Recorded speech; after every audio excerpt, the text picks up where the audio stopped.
sit up here. I ain't had my eyebrows done in I don't know how long because I am not going to spend my money with no Asians. TikTok, I want to let you know Monroe, Louisiana, standing on business. When I say these nail shops empty, this is a Saturday at 3 o'clock. Hey, look at this. Today, you will hear from foundational Black Americans speaking on the success of the wealth transfer as more and more Asian businesses shut down. Check it out. I sit up here. I ain't had my eyebrows done in I don't know how long because I am not going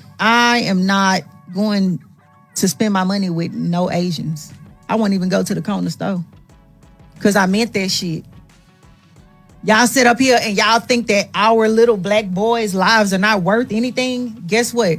Bitch, you won't get my $45 for a full set. And guess what? We doing that shit. Black women are doing that. I have seen so many Black nail shops open in Houston. I am so proud. I am so proud. They love to act like boycotting or blackout Asian businesses is not working. It's only a TikTok. People want their mouth. I'm going to flip my camera and I'm going to show you this restaurant. I was open like last week, if I'm not mistaken, closed down now. Let me show you. As you can see, FBA stand up. As you can see right here, this business is shut down. It's closed right here. So they love to act like this is only on TikTok. It's working, ladies and gentlemen. Like I said, the first restaurant, but the first business in the Black community should be the Asian restaurant. The food is no good anyway, to be honest with you. FBA stand up.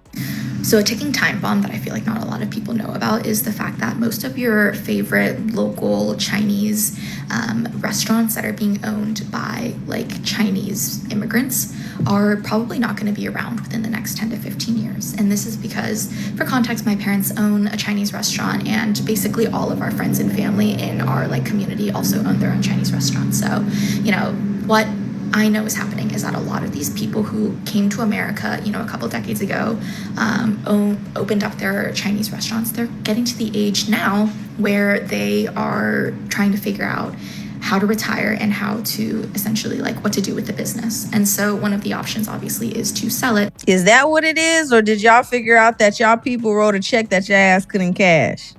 And now it's bouncing. I don't feel bad at all because this is a long time coming. And it's not to say that we're just trying to boycott businesses to hurt y'all. Listen, it's not about y'all. It's about us. It's about the fact that we've been coming into your businesses, patronizing y'all businesses, but yet we're treated like we're nothing. Yet we're treated like we're nothing. We're treated as if our dollars don't matter. We're treated as if you're tired of dealing with us. Yet you open up service industry companies where you have to provide customer service. You have to provide food. You have to provide us. You're cleaning our feet. But yet you don't respect us. We're just dirty people. Man, listen, it's crazy. It's crazy. And it's so funny seeing all of these think pieces go online and they still fail to realize where all of this is coming from. As if we just got up one day and said, let's just boycott business. No. Where do you think the whole term hurry up and buy came from? Y'all been tired of us in your stores. You say it's because we're stealing and all of this stuff. Why keep opening up stores in the neighborhoods with us then? It's almost as if you can't open them anywhere else. We thought y'all was a quiet, docile community till everybody got online and drove saying how much y'all didn't need the black dollar. But if y'all don't need it so much, why is it a problem if we're not patronizing your businesses anymore? Why the uproar? What are you scared of? What are you scared of? Is it that your people not going to support your business? They don't need their feet done? They don't need their nails done?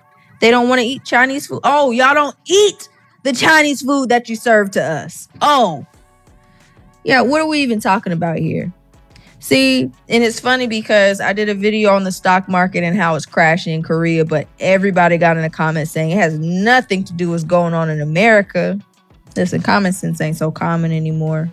All right, real quick, to the Asian businesses that are getting upset because y'all decided to challenge black people to boycott y'all, did you really think that was going to work out? No. I really think about it. We boycotted one of our very own. Y'all remember Daniel Caesar, right? No? Exactly. That man said, I do not want black people listening to my music. Black people was like, bet.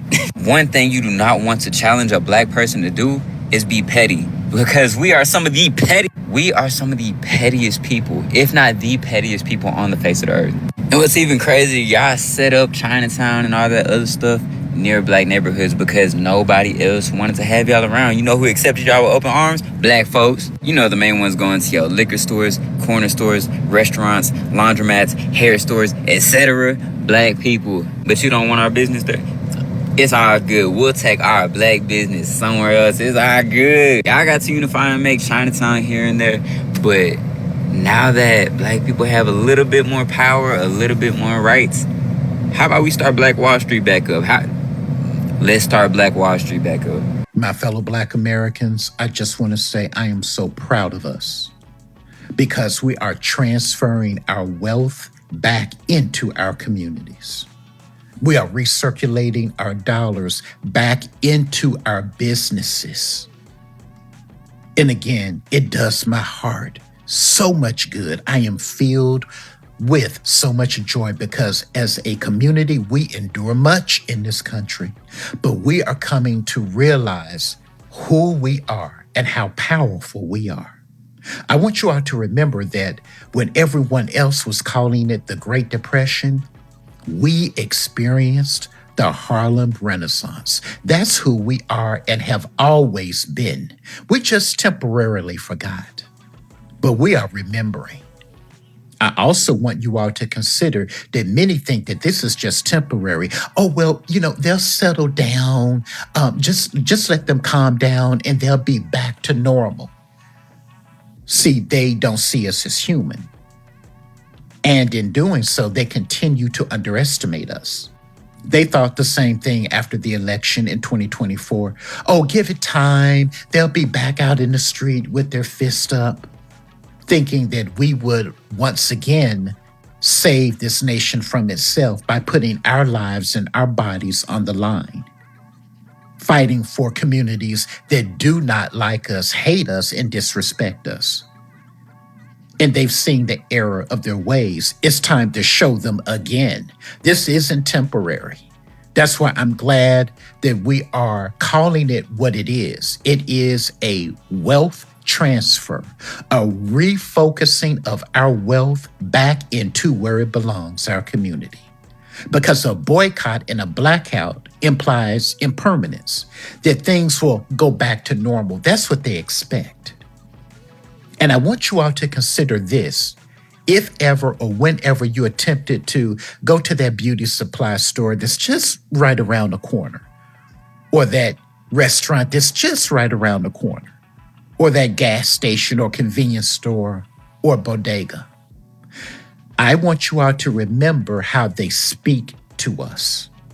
In spite of the tragedy that we have experienced, in spite of the horrific treatment that we have endured, while we have spent our money in their stores, being followed around like we have a second shadow, being accused of stealing, even to the point where they can falsely accuse us of stealing, take our lives, and not be held accountable by this injustice system. I want you all to remember that.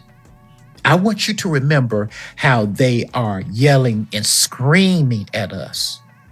We are the customer base that has helped to build their communities in this nation, buy their homes, and send their kids to school and to college, to enable them to buy stocks in real estate and to set up their retirement.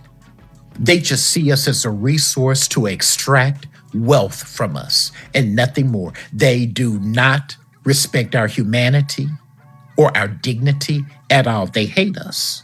And the fact that they think that we need them, when our people had to rebuild literally from nothing, and they think we need them. What are you going to eat if you don't come into our restaurants? What clothes are you going to wear if you don't buy them from us? As they have set up shop in our communities, let's collectively remember that. Let's remind them of who we are. Today, more foundational Black Americans are asking an important question. Where is our wealth going? For generations, Black Americans built businesses, neighborhoods, churches, schools, music, fashion, inventions, and cultural movements that help shape the United States. Yet many people argue that while Black culture has become one of America's most valuable exports, the economic benefits have not always flowed back into Black communities at the same rate. Many people today are experiencing the revitalization of a modern wealth transfer happening in the Black community. Some people argue that dollars earned in predominantly Black neighborhoods often leave those communities quickly because relatively few businesses are locally owned. They also argue that large corporations, outside investors, and businesses owned by people from other communities frequently capture a significant share of consumer spending in these neighborhoods.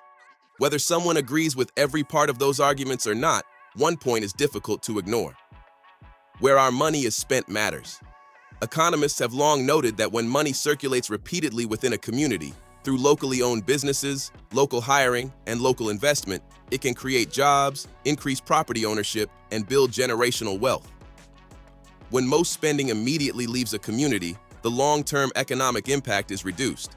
Many foundational Black Americans are now encouraging Black consumers to become more intentional with their spending. Our message is simple.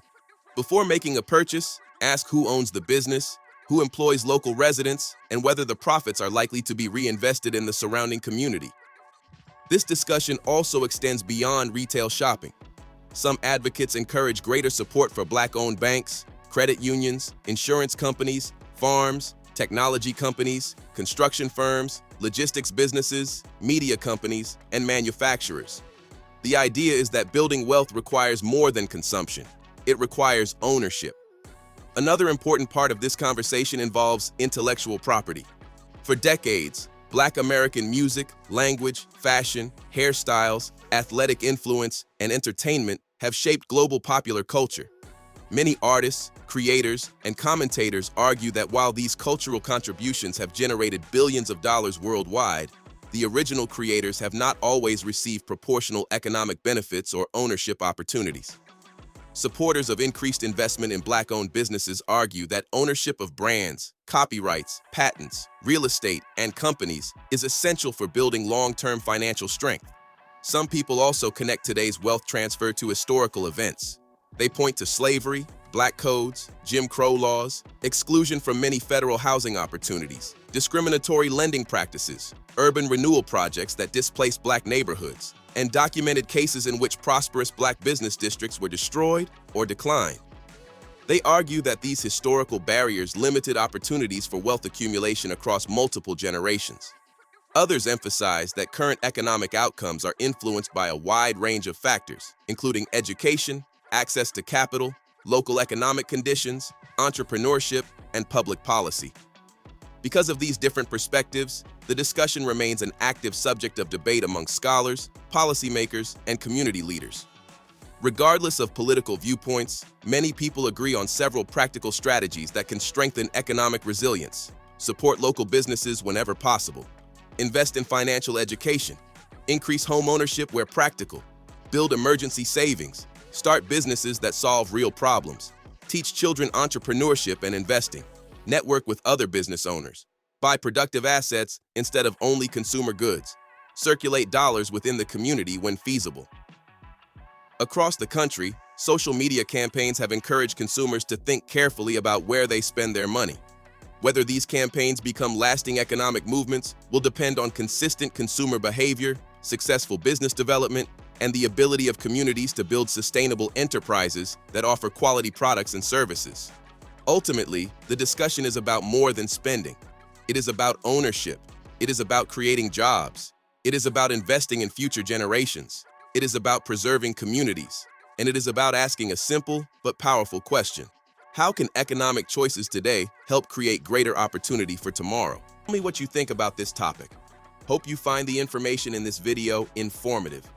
Feel free to like, subscribe, share, comment. Thanks for watching.